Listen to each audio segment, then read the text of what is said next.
If you grew up in the 70s, your nervous system is wired differently. And this is not nostalgia. This is biology. There is something strange about people who grew up in that time, and it is not grumpiness or romantic memories. They don't look like people from the past. They look like people from another psychological climate. Calm, where everyone else is rushing. Ironic, where everyone else is furious. And almost frighteningly stable in situations that make others fall apart. And before you tell yourself that this is just personality or age, here is the uncomfortable truth. It is not. It is the way their brains were formed. Their childhood happened in a very short historical window. Maximum freedom with minimum control. A combination that almost no longer exists. You could leave home in the morning and nobody knew where you were until evening. You could climb where you were not supposed to, get hurt, break things, make real mistakes, and deal with the consequences yourself. And this did something to the brain that no screen and no safe environment can reproduce. Most people today think that this kind of childhood was dangerous. And they are right, it was. But here is the part nobody likes to hear.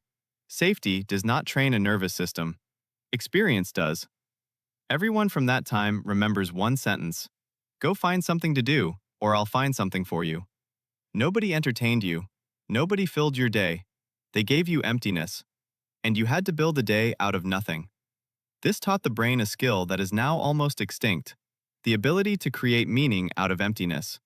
You read, you wandered, you disappeared on a bike for hours.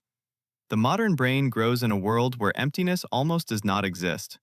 And that is exactly why imagination is dying. They climbed too high. They fell. They broke things. They did dangerous, stupid, wonderful things.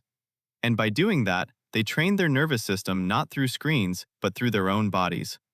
The brain learns the difference between real danger and manageable risk only through experience. That is why so many of them stay calm in real crises. They know what real danger feels like.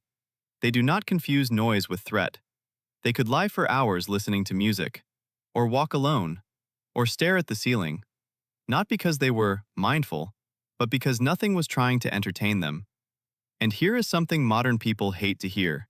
A brain becomes addicted to stimulation if it grows up without silence. Experiments show that many people prefer mild electric shocks to 15 minutes of quiet. That is the modern nervous system. You waited a week for an episode. You waited days for photos. You memorized phone numbers. And this trains something very deep in the brain, the ability to wait. And waiting is not a small thing. It is the foundation of self-control and emotional stability. A brain that grows up in instant response becomes fragile. A brain that grows up in waiting becomes stable. At 8 or 9, you left home in the morning and there was one rule. Be back when the streetlights turn on. Nobody tracked you. Nobody rescued you. And this taught the brain something almost no system teaches anymore. To be the cause of your own decisions. To choose. And to deal with consequences. But now we come to the part that breaks the fairy tale. Not everyone survived that childhood. Not everyone coped. Some people broke. We only see those who made it through. And this matters. But those who did make it through carry a type of nervous system that is almost no longer produced. Not because it is better, but because the world no longer creates the conditions that produce it. And here is the uncomfortable part. When a person from this generation seems cold or distant, very often this is not emptiness. It is self-sufficiency. When they do not rush, it is not indifference. It is experience. When they do not need constant confirmation, it is not pride. It is inner support. And now the real conflict. The modern world is not making people weaker. It is making them different. It no longer trains patience, autonomy, boredom, silence, and risk. It trains reaction. Dependence on stimuli. Constant checking. And here is the uncomfortable question. If 15 minutes of silence feels unbearable to you, this is not because the world became louder. It is because your nervous system became weaker. If you need constant input to feel okay, this is not progress.